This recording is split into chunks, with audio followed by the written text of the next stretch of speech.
Bom dia, galera. Eu não tô muito acostumado a fazer isso nos grupos ou no YouTube, então sejam tolerantes comigo.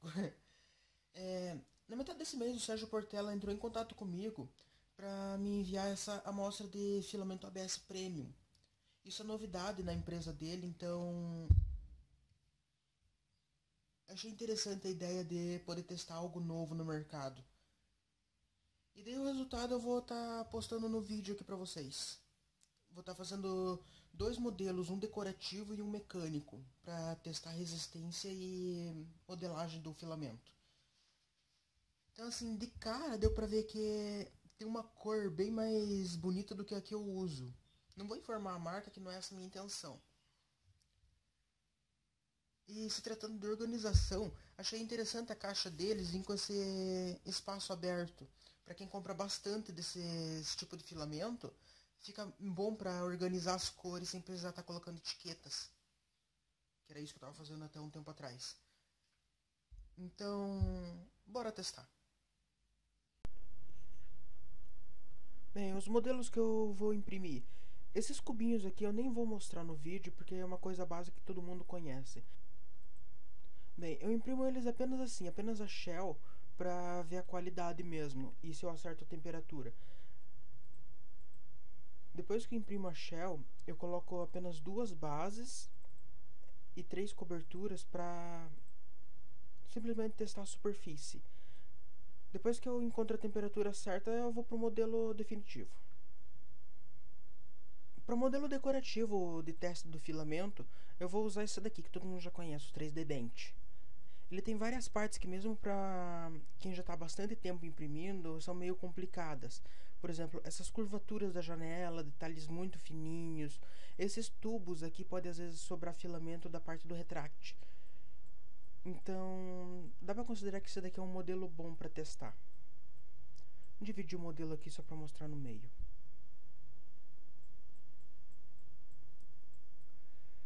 O ideal para esse modelo é não usar suporte em nenhuma parte.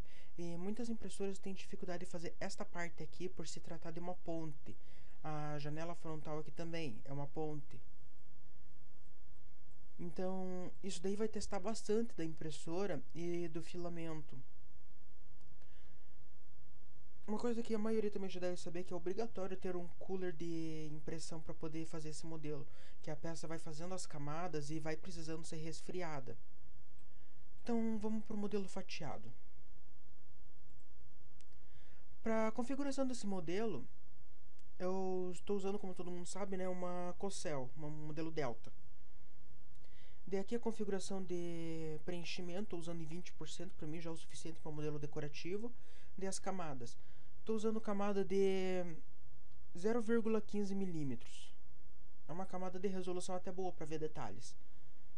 Daí camada de topo 6, camada de chão 6 e shell 2. Apenas isso. Para fazer pontes, eu deixo em 15% da velocidade normal. Vai deixar a impressora bem lenta, mas pelo menos o cooler vai ter uma ação mais efetiva em cima do filamento que está em parte aérea. Daí, em múltiplo de extrusão, eu deixo em 107. Uma porcentagem a mais de filamento não vai ter problema nenhum, até porque ali é uma ponte.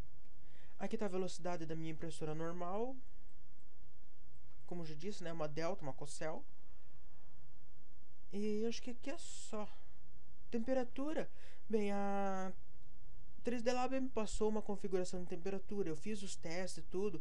Só que sempre que manda uma temperatura, não importa o fabricante, a impressora é modelo do it yourself. Então, cada impressora vai ser única, vai ter um tipo de temperatura exclusiva. A minha temperatura, no caso, ficou em mesa de 110 e o extrusor em 218. Essa foi a temperatura ideal que eu encontrei para imprimir neste filamento. Estou acostumado a imprimir com 225 graus no meu filamento tradicional. Então vamos para a fatiação. Então, aqui já no modelo fatiado. Embaixo dele há algumas letras. Para quem pensa que isso daqui é coisinha simples, né? Dependendo da impressora, imprimir letras com detalhes máximos é um pouco complicado. No caso da minha ali, já estou acostumado com ela, então já sei a qualidade que ela vai sair. A partir daqui ele tem uma pequena ponte na terceira camada. Ele vai tampar isso daqui. Se a impressora não estiver bem calibrada, você nem vai enxergar as letras, porque a primeira camada vai sair amassada e a segunda vai quase encobrir as letras. Vamos continuar. Aqui tem uma outra parte legal. Aqui ele começa a fazer um tubo. Nada de tão espetacular, coisinha simples. Só que aqui vai testar o retract da impressora. Como na minha Cossel eu tenho um Baldwin de 1 metro, o retract ali é uma coisa meio ferrada para calibrar. Para quem não sabe, o retract ele causa essas falhas aqui no final. Se não fosse usar o retract, vamos ver aqui. Aqui, ó. Onde tem essas bolinhas, ele vai dar retract, quer dizer que o bico vai parar ali e vai sugar o filamento para não fazer teia e vai se mover para o próximo ponto. Então, bem aqui seria um ponto final de retract. Usando coça-distância, você evita de ficar aquelas bolinhas aqui. Não é bolha, é bolinha.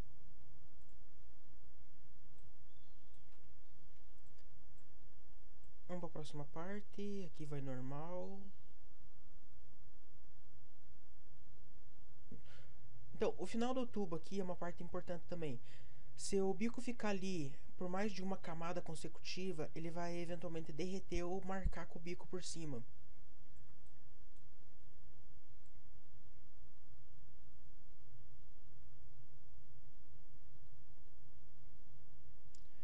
Aqui também tem uma outra parte legal. Outras duas partes, na verdade. Esse timão do barquinho, ele começa normal aqui embaixo, até aí tudo bem. Quando chega na metade dele para cima, a impressora já começa a ter um pouco mais de trabalho, porque é uma parte fina, extremamente fina. Então aqui vai ser um bom teste de calibração também. Você vai poder notar se está bem calibrada a impressora pelas paredes do barquinho. Ela deve sair 100% lisa. Numa Cossel isso daí não é tanto problema, mas é numa cartesiana. A cartesiana tem os 3 eixos bem separados, enquanto a Cossel ela depende muito das hastes. Aqui é uma outra parte também importante. Esse círculo na vertical. Como dá para notar aqui em cima, ele vai ficar com pontas para fora. Essas pontas podem acabar envergando.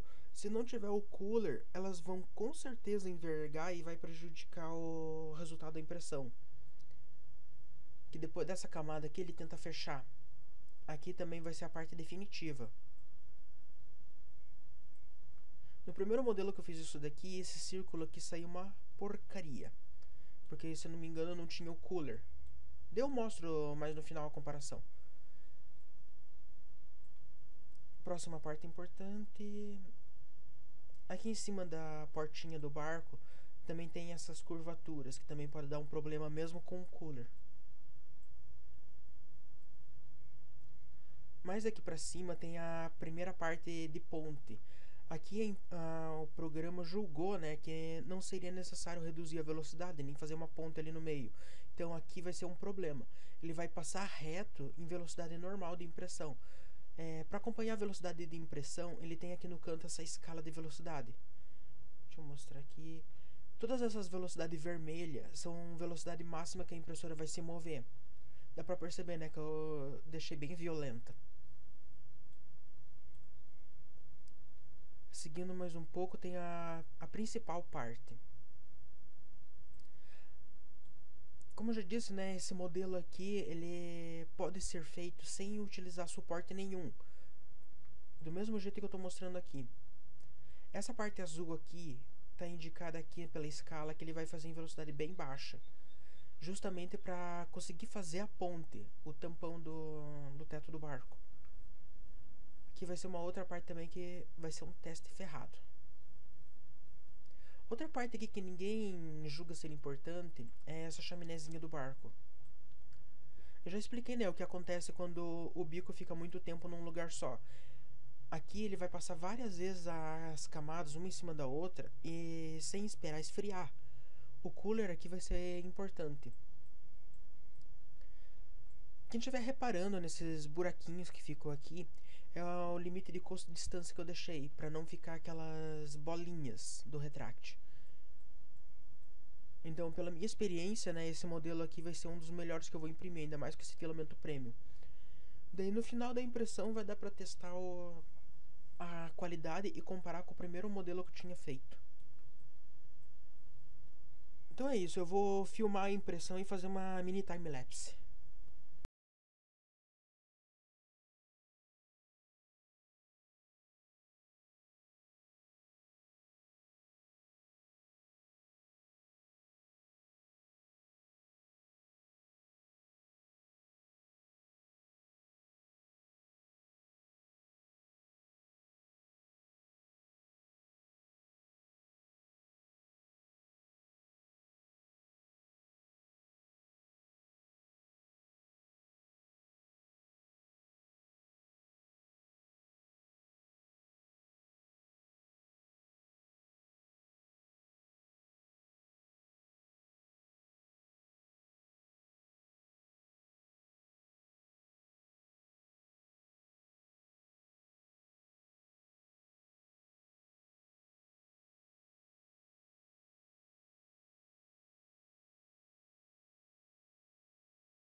Quem me conhece sabe que eu não vou deixar isso passar barato, né? E gosta de ficar inventando moda.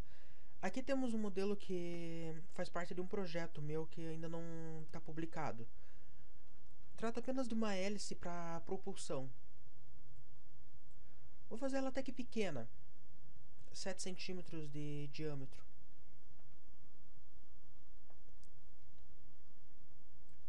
Então, em teoria, essa peça não precisaria de suporte para ser feita. Só que, para não perder a peça e não gastar o filamento à toa, né? Vou imprimir com suporte para ajudar um pouco.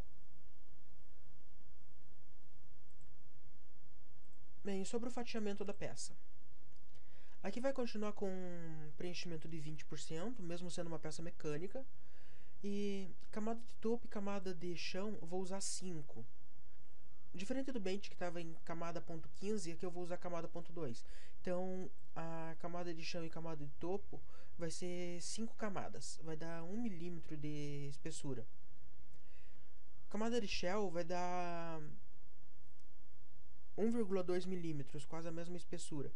Isso é o ideal para uma peça mecânica que vai suportar força centrífuga.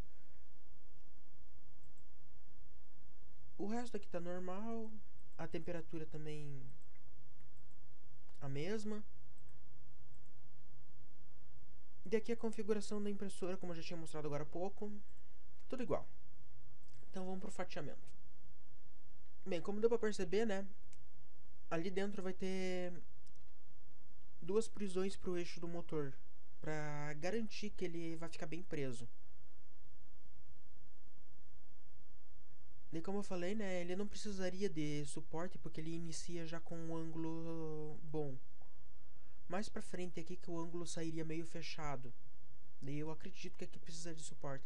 Mas de qualquer forma eu vou usar em tudo pra salvar a peça. Evitar a perda total. Então essa parte azul aqui, vocês já viram que representa velocidade baixa. Se não tomar cuidado, ele pode acabar deformando a peça. E como é uma peça mecânica, né, deformação é uma coisa que não pode ocorrer. Então vamos para a impressão.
Então, finalizadas as impressões, estou aqui com os resultados.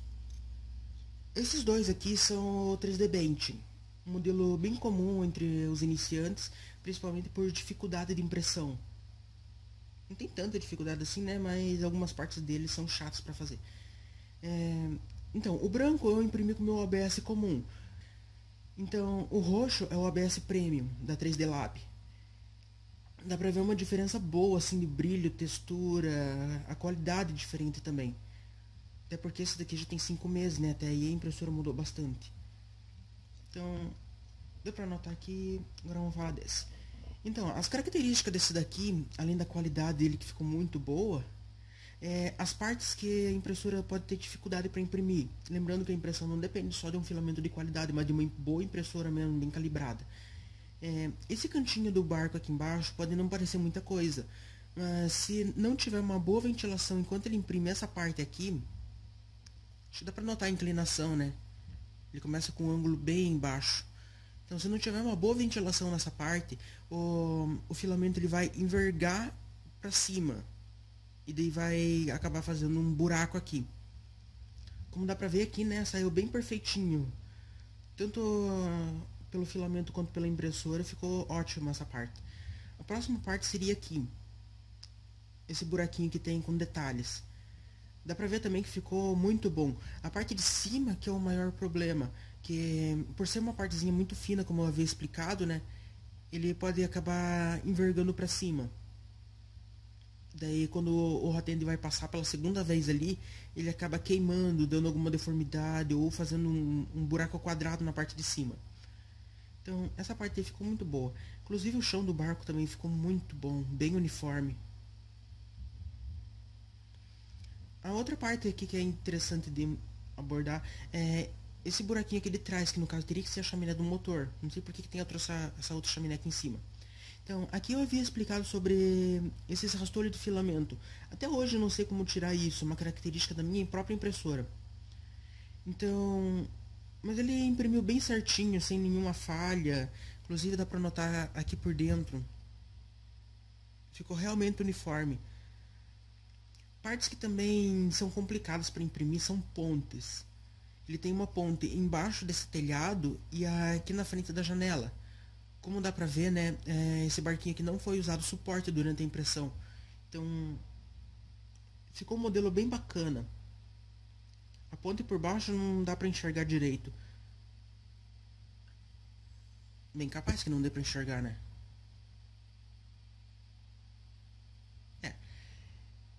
Então, daí a outra parte que fica em evidência aqui é a parte da chaminé. Como é um cilindro pequeno, assim, pouca área, o hot-end vai ficar muito em cima da parte quente. Ele vai terminar uma camada, essa camada ainda vai estar quente e ele vai estar fazendo a próxima. Se a impressora não tiver o cooler de impressão, ela vai gerar deformidade. Eu devia ter imprimido um modelo para demonstrar melhor, mas não achei necessário. A maioria já deve conhecer esse efeito. Então daí foi certinho até o final. Então, como eu não resisti, eu imprimi um ornamento. Essa coruja aqui, o 3D Bench, tem no Thingiverse. Então, são modelinhos bem legaisinhos para fazer download e testar a impressora. Essa coruja aqui tem bastante detalhes. Ficou em evidência também a qualidade do filamento. Então é isso, para ornamentos, tá super recomendado esse filamento. Fica um acabamento muito bom, sem precisar dar tratamento de acetona ou lixa, coisa do tipo. Esses produtos aqui estão crus, saíram da impressora, estão aqui na câmera. E ficou super perfeito. E aqui tem o último modelo, um teste mecânico. Quem usa bastante ABS sabe que ele precisa suportar atrito, força, esse tipo de coisa. Então, para partes finas assim, ele ficou muito resistente, eu gostei muito dele. E quem já percebeu, né, o motor aqui era para estar ligado, mas por algum motivo não tá. Então aqui, para finalizar a demonstração, eu tenho aqui esse motor que tá tava em potência baixa, né? Tava com hélice impresso. Acabei de imprimir esse hélice aqui para um projeto futuro, então dá para notar assim que ficou muito bom. Um trabalho bem fininho. Essa hélice aqui usou suporte e na parte do suporte que fica aqui nessa parte A única coisa ruim é que o suporte começou a envergar e isso poderia comprometer a peça. Mas fora isso, assim, na própria peça mesmo impressa ficou muito bom. Inclusive ele é bem resistente. Posso envergar ele um certo tanto que ele não vai manter e nem vai quebrar. Ele volta pro lugar. Então, como aqui eu já estou em teste com ele, eu usei apenas uma protoboard simples com um esquema de chip 31 com potenciômetro de 5K. A fonte dele está ligada em 240 watts, que é a fonte que eu estou usando na impressora. Muitos aí vão falar que é, nossa, muito pouco, né? Mas está funcionando, tá beleza. Então, vamos aumentar a potência aqui.